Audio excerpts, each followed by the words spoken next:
Assalamualaikum warahmatullahi wabarakatuh. Alhamdulillah, pada kesempatan kali ini saya bisa kembali memberikan video pembelajaran ya. Ini mengenai video yang kedua, masih dalam materi APPLBO, mata kuliah APPLBO. Ini adalah lanjutan dari video yang kedua. Dan video pertama kemarin kita sudah membahas mengenai analisis ya, analisis kebutuhan, bagaimana cara menggali kebutuhan dari sudah ada studi kasusnya juga. Kemudian hari ini untuk video pelajaran kali ini kita akan membahas mengenai bagaimana desainnya. Jadi kemarin sudah dijelaskan juga bahwa ketika stakeholder mau membuat sebuah software, dia akan menemui si analisis. Dalam step kali ini analisisnya sudah ditemui ya, sudah selesai ditemui dan sudah dirincikan daftar-daftar kebutuhan. Maka yang dilakukan selanjutnya adalah membuat desain ya, membuat desain dari apa yang sudah dianalisis oleh tim analis ya. Jadi dibuat desain di sini.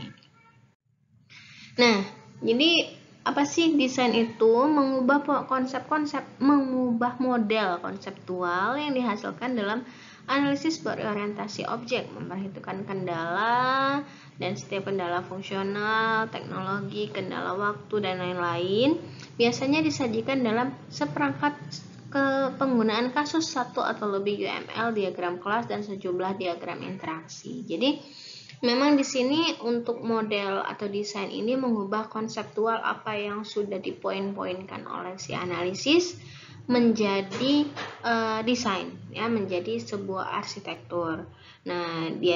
Kalau kita misalnya di dalam OOD atau Object Oriented Design, kita menggunakan satu atau lebih diagram UML dan beberapa diagram interaksi lainnya. Berarti inti dari proses atau tahapan desain di sini adalah kita membuat desain ya, membuat diagram-diagram gitu. Sebelum kita bagaimana sih membuat diagram apa yang akan dihasilkan, saya sedikit mereview dulu ya, mereview UML. Jadi karena Object Oriented Design, maka kita akan membuat desain ya, membuat desainnya dalam bentuk Object Oriented, yaitu dalam UML diagram UML. Jadi di sini ada beberapa diagram yang ada pada UML. UML itu adalah Unified Modeling Language ya. Dia itu adalah sebuah bahasa diagram yang memang diperuntukkan untuk pemrograman yang berorientasi objek. Jadi kalau dia berorientasi objek, diagramnya pasti UML. Tapi kalau bukan objek, bisa saja menggunakan DFD, ARD. Tapi karena di sini lagi-lagi objek, maka kita menggunakan UML. Jadi ada beberapa view atau sudut pandang untuk membuat diagram UML. Yang pertama ada use case view, ada structural view, dilihat dari struktur objek dan kelasnya. Kemudian implementation view, bagaimana melihat dari sudut pandang implementasi. Behavior itu bagaimana melihat hubungan antara satu objek dengan objek lain. Environment itu secara lingkungan, dilihat dari sisi lingkungan.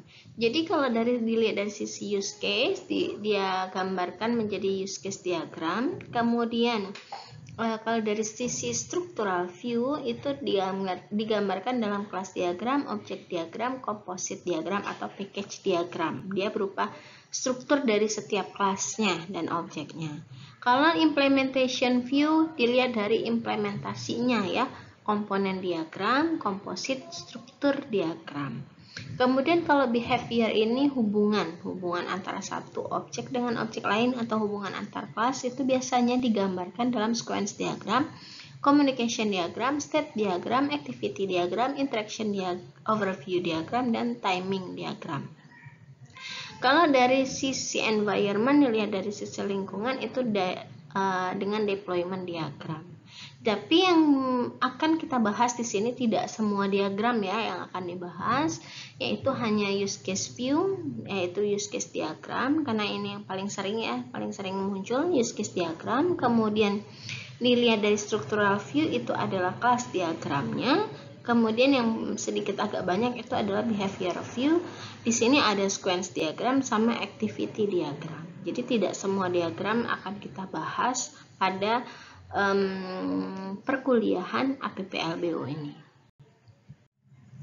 Nah, di sini ini yang saya sebutkan tadi, ada diagram UML, nanti ada use case, kemudian ada skenario dari setiap use case-nya. Kemudian nanti ada activity diagram. Activity diagram ini sebenarnya sama seperti skenario use case. Jadi kalau skenario itu dalam bentuk deskripsi, kalau di activity ini dalam bentuk gambar, bukan gambar sih, ya diagram. Kalau di skenario ini masih dalam bentuk, masih ada deskripsinya. Tapi antara skenario sama activity itu nanti hasilnya harus sama, ya, atau saling ya terkait lah. Kemudian sequence diagram ini menggambarkan untuk behavioralnya ya, menggambarkan bagaimana hubungan atau keterkaitan antara satu objek dengan objek yang lain, hubungan antara kelas itu nanti manggil metode yang mana gitu yang digunakan untuk setiap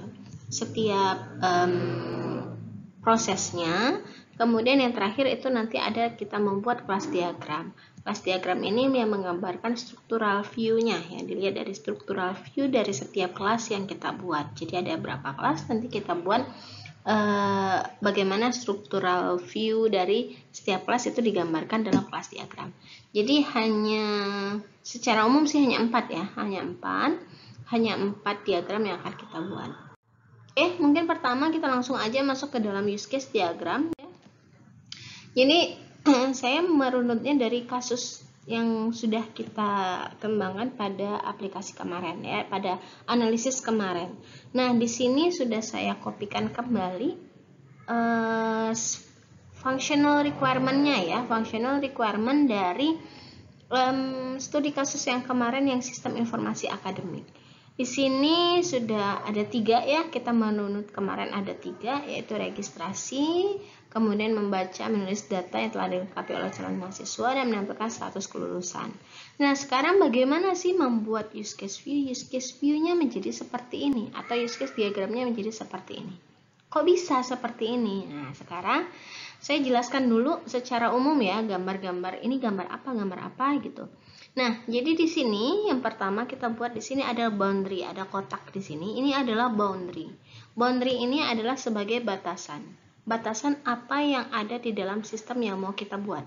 Jadi di dalam boundary ini nanti kita akan menuliskan use case atau yang bisa dikerjakan di dalam sistemnya. Di dalam boundary ini jangan lupa tuliskan nama sistemnya. Misalnya di sini tuliskan sistem SIG akad. Oh, berarti ini adalah sistem informasi akademik yang namanya SIG akad. Jangan lupa, karena ini adalah boundary dari sistem. Kalau misalnya diletakkan di luar sini, berarti itu adalah luaran dari sistem yang akan terhubung dengan sistem. Jadi yang mau kita buat yang akan kita buat itu adalah yang di dalam boundary ini saja. Jangan lupa boundary-nya, karena ini adalah batasan. Batasan apa yang akan kita kerjakan. Itu ya. Oke, nah sekarang di sini ada 2 aktor. Ini maksud orang ini adalah aktor yang terlibat. Ya, aktornya jangan diganti-ganti ya. Bentuk orangnya itu jangan diganti-ganti. Mau misalnya nanti gambar kalian ditaruh di sini, jangan ya. Karena ini adalah sudah menjadi ketentuan ya, sudah menjadi ketentuan kalau orangnya buat seperti ini aja, nggak usah gambar kalian gitu. Nah, jadi di sini aktor yang akan terlibat ke dalam sistemnya. Siapa saja aktor? Misalnya kalau kemarin tadi di video yang pertama itu ada aktornya, yaitu adalah calon mahasiswa ya, calon mahasiswa. Kemudian mungkin ada admin. Karena admin yang akan mengupdate status ya, status mahasiswanya. Jadi ada 2 aktor yang akan terlibat. Kemudian lingkaran-lingkaran ini apa ya, bukan lingkaran sih, elips ya. Elips ini apa? Elips ini adalah use case-nya. Jadi Yang satu elips ini adalah satu use case, satu elips ini adalah satu use case, ini adalah satu use case, ini satu use case, gitu ya, ini satu use case. Begitu. Jadi ini adalah use case-nya. Jadi sekarang saya jelaskan bagaimana kita bisa menuliskan login, registrasi, cek lulusan, update mahasiswa, isi data calon. Kita ambil dari atau kita runut dari use case-nya, dari functional requirement-nya. Kita baca kembali. Sistem mampu membaca dan menulis data registrasi. Oh, berarti ada registrasi ya. Ada registrasi atau pendaftaran. Kita buat satu use case, itu merupakan sebuah proses pendaftaran. Ya, proses pendaftaran. Kemudian kita baca lagi, nanti akan disimpan di database, memberikan password kembali sehingga ini loginnya lupa saya. Kasih ini ya, kasih warna ya. Oke, saya highlight aja. Nah, di sini ada bisa melakukan login. Bisa melakukan login. Berarti login ini adalah sebuah proses juga kan. Proses login itu adalah masukkan username password, kemudian kalau benar dia akan masuk kemana gitu ya. Nah, itu berarti ada sebuah proses login. Oh, berarti kita tambahkan satu use case, yaitu adalah use case login. Kemudian kita lanjutkan dengan ini dulu, use case yang skenario fungsional yang kedua. Data yang dilengkapi, menuliskan data yang dilengkapi oleh calon mahasiswa. Berarti dia melengkapi data, isi data calon mahasiswa. Jadinya ke sini. Jadi yang ini tadi ya, kalau saya boleh coret-coret sedikit, sebentar. Di sini registrasi itu akan menjadi sini, itu ya. Kemudian login akan menjadi ke sini. Kemudian dilengkapi oleh calon mahasiswa, data ini akan ke sini ya, menjadi sebuah proses melengkapi data. Kemudian disimpan, nanti berarti proses untuk melengkapi data ini akan ada penyimpanan gitu. Kemudian nanti sudah disimpan ya, terus menampilkan status kelulusan. Berarti status kelulusan, cek status kelulusan kan, melihat calon status kelulusan itu menjadi di sini. Begitu. Jadi setiap kata-kata yang ada di dalam functional requirement yang menjadi sebuah proses, dia akan masuk ke dalam use case-nya. Sekarang ini oke, sudah ya. Tapi kita bisa berpikir bahwa kalau mau ngecek status kelulusan ada yang update kan? Nah, ada yang update, berarti itu adalah admin. Boleh dibuat seperti itu. Oke. Nah, sekarang saya hapus dulu, jangan bingung.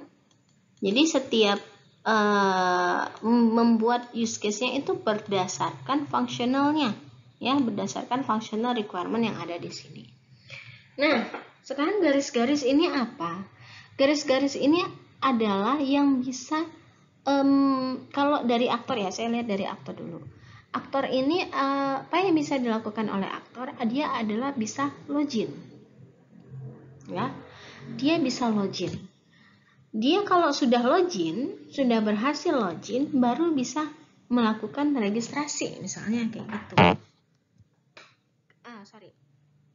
Kalau dia sudah login, dia bisa mengisi data calon mahasiswa, juga bisa mengecek kelulusan. Ya, kalau dia login. Tapi sebelum login, dia harus apa? Dia harus registrasi. Makanya kalian lihat di sini ada include. Berarti login ini tidak bisa berjalan kalau belum registrasi. Itu artinya include. Ya, login tidak bisa jalan kalau belum ada registrasi. Itu makanya dituliskan include, bukan hanya ke registrasi. Kemudian maksud extend, ini sini ada extend ya. Login, kalau dia login berhasil, dia bisa melakukan isi data calon mahasiswa dan juga bisa cek kelulusan. Jadi kalau dia sudah berhasil login, baru bisa lakukan ini. Itu namanya extend. Ya, jadi menu yang sudah bisa dipilih kalau loginnya berhasil. Sedangkan cek kelulusan, Dia bisa mengecek kelulusan kalau adminnya sudah ngupdate status mahasiswa. Sama seperti kayak registrasi tadi, ya. Dia bisa login kalau sudah registrasi. Ini juga cek kelulusan. Dia bisa ngecek kelulusan kalau sudah diupdate status mahasiswanya oleh si admin. Begitu. Jadi cara bacanya kayak gitu. Ada include, ada extend. Jadi yang ini, kalau garis yang lurus ini menandakan aktor itu bisa mengerjakan apa ya ke dalam sistem. Kemudian ini juga sama. Nah, sekarang tinggal hubungan antara use case-nya. Ini hubungan use case-nya saling terhubung. Ya, login dia harus registrasi dulu kalau baru bisa login. Kalau sudah bisa login, dia baru bisa ngisi data calon mahasiswa, baru bisa juga cek kelulusan. Dia juga baru bisa cek kelulusan kalau datanya sudah diupdate oleh statusnya sudah diupdate oleh si admin, begitu. Jadi hubungannya. Jadi tahap pertama untuk membuat use case adalah boundary-nya dulu, ya, boundary-nya, kemudian nama sistemnya, kemudian aktor yang terlibatnya siapa saja, ya, kemudian kalian baca dari functional requirement, proses apa saja yang terjadi, letakkan di dalam sini. Letakkan dulu, nggak usah digaris-garis dulu. Nanti kalau sudah selesai ditulis, misalnya registrasi, login, isi data calon mahasiswa, dan lain, baru kalian hubungkan. Oh, si calon mahasiswa bisa melakukan login. Kemudian baca lagi. Login ini sudah bisa dilakukan kalau ada registrasi. Oh, berarti input registrasi. Kemudian kalau sudah bisa login, dia baru bisa menulis atau melengkapi data. Oh, berarti extend. Kemudian baru bisa menampilkan status kelulusan. Oh, cek kelulusan. Begitu. Ya.